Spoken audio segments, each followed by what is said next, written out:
Hello, welcome to my Warriors Orochi 4 little chat about. It's nothing special, we're just going to be blasting through a quick stage in story mode because we're still unlocking the content here. So here I am just selecting whatever's going to happen. So off we go, skip this, yeah, and skip this, go on, yeah, done it. Right, so there's a little map, that's all easy to do. Got my little pointer. So the basic issue here is I want to get through this stage as quickly as possible. So we're playing on the easiest difficulty because we're just clearing content. Because the whole point of a Warriors Orochi title and Musu titles in general is your first playthrough, go it on easy, get your favourite character and just level them up. And by the time you finish the storyline, they'll be a decent level, they'll have a decent weapon, you're ready to start the proper grinding. So that's what we're doing here. So my favourite character, who I think I use for the entirety of this level, is Zhou Tai, who is an absolute badass, has always been an absolute badass. I don't think there's been a Musu game where he hasn't been amazing. He's also super fast, and he's got a really cool thing. So we've upgraded him here, so that now speed characters, if you're in the speed class, they get a mid-air dash. And you can upgrade it so you get 2 dashes. And all that is, technically, is just 3 jump presses. And there's a movement method that I use all the time, I think ever since Warriors Orochi 2, which is just a dash around. So I don't have to go through the rigmarole of getting on and off horses. That's basically what it's for. So here we are, we're just clearing some enemies. And it seems like the majority of this stage is taking down giant beasts. There's a bit of officer slaughter coming up, but most of the time the mission, as we can see up here in the mini-map, is just to take down these guys and just do it. Now, here comes a Chaos Origin, who are new enemies in Warriors Orochi 4, and you use this crazy magic, just one-shots them. So, yeah, a lot less fuss. No time to mess around. This is the effects they have. They convey status buffs on all these dudes. And I've depleted my crazy magic missile, so I'm having to chop him up. And it's probably, really, if I was going to be expedient, I'd have swapped to another character and used their magic. But here we go, yeah, I swapped to Neza, original Neza, who is a beast, another speed character as well. And the other character I've got here, Zhuhang, is a tank, an absolute tank with a massive axe. So we're just having a bit of a play here, because I've just taken Neza out of training. So he's just having his first run, really, just to see if his combos are the same as they were in W03, which they are. So there's Zhuhang, get rid of him, he's slow. And now we get on. So you can see there's the double jump and the slash. So that's the basic movement technique. It's really fast. You can get around the place super quick. Terrible for RSI, but nonetheless, you get around pretty damn quickly, as we'll see in a bit.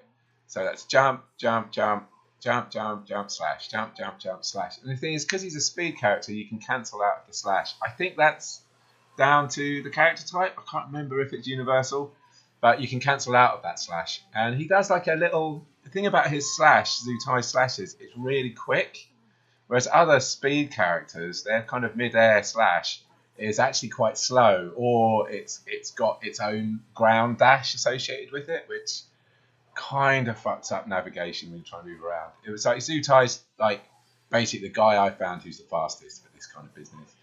It also helps that he's an absolute badass with a katana, even though he's Chinese.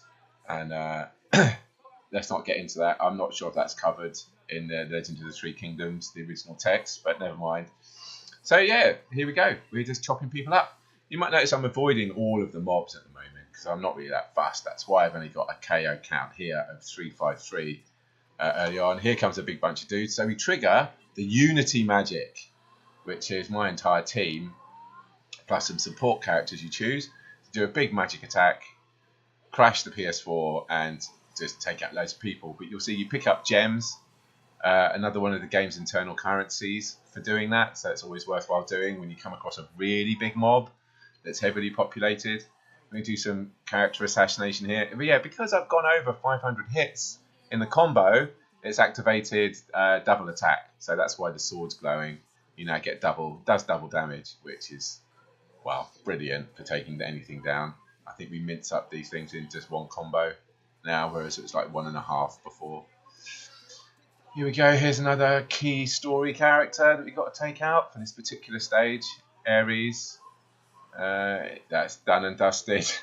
So the majority of the attacks we use with Zhou Tai is his second charge attack, C2, which is that big slash and then another big slash. It's just really fast. If you noticed how quickly that combo comes out. That's partially because his sword has got maxed agility stat on it. One of the deepest part, probably, of character config in Warriors Orochi is the weapon that you do all your status effects and your buffs and a bunch of other bonus things all come off your weapon setup. So, which has been a lot more streamlined since previous games where you might have been able to carry specific items and all sorts of things like that. But in this one, they've just gone all out. The weapon does it all. And it conveys it all as well as the character level, but the weapon's far more important. So no, we're just chopping people up. Like we're saying, the whole point of this is to get through it super quick. We're doing a pretty good job so far. Here comes Cyclops again. Chop, chop, chop, chop, chop, chop, chop, chop, chop, chop, chop, chop. There we go. Boom. So now we're being challenged by Pang Day. He's going to come out and give us some jip. He's a power character, so he actually does cause me a bit of damage here. So I went for the Unity magic again. So why not? There's shitloads of people around. Might as well do it. This also lets me have a puff on my e-cig. By the way, you get a good puff time, which is sometimes difficult to get in the midst of an Orochi stage. Here comes Pang Day, so we're just going to move to him. Might as well. Chop, chop, chop. Easy as pie. But that's the whole point of playing the game on easy. It's just, this is pure leisure. There's no challenge here. And I don't want a challenge. I just want to get through this stage as quickly as possible because I'm still content unlocking. I need to find which stages are going to be good grind pits, which stages are going to have good weapon drops, i.e. there's a shitload of officers on them that will drop weapons, and so forth. So we're just basically exploring the game at this point. So I don't need it to be hard. I want it to be fast. And that's the whole point of doing this bit. And what we've done here is we've killed Pang Day so quickly, he's actually... we're ahead of the narrative, which is common when you're like speed running Warriors Orochi. You'll be well ahead and you have to waste time. Here I'm practicing the timing on the double jumps. Just practicing to get it fast and to do mid-air direction changes, because that's the other thing that's pretty awesome about tight navigation with the double dash in mid-air is you can navigate around doors and things a lot easier than you could do in previous Warriors Orochis. So that's nifty. And here we are, final confrontation. We're at the end of the level already. And being a bit silly because I've missed out a whole bunch of drop opportunities with these officers. These round circles are all officers that would have nice drops on them. But hey, we're just speeding through, right? There we go. There's the main character down. I can't fight anymore. So what's happened here is the controls are frozen. So all I can do is run around. For some reason, it lets you run around. I'm never quite sure why. So we might as well just have a bit of a run. And that's it done. So that's how I go through a Warriors Orochi 4 stage as quickly as possible. And I hope you understood some of the techniques that we're using to get through all this and could see that getting through it as quickly as possible is a lot of fun. Pushing yourself to be faster and more efficient is a hell of a lot more fun than being bashed around the face by hard enemies. So, love you all. Hope to see you soon. Bye-bye.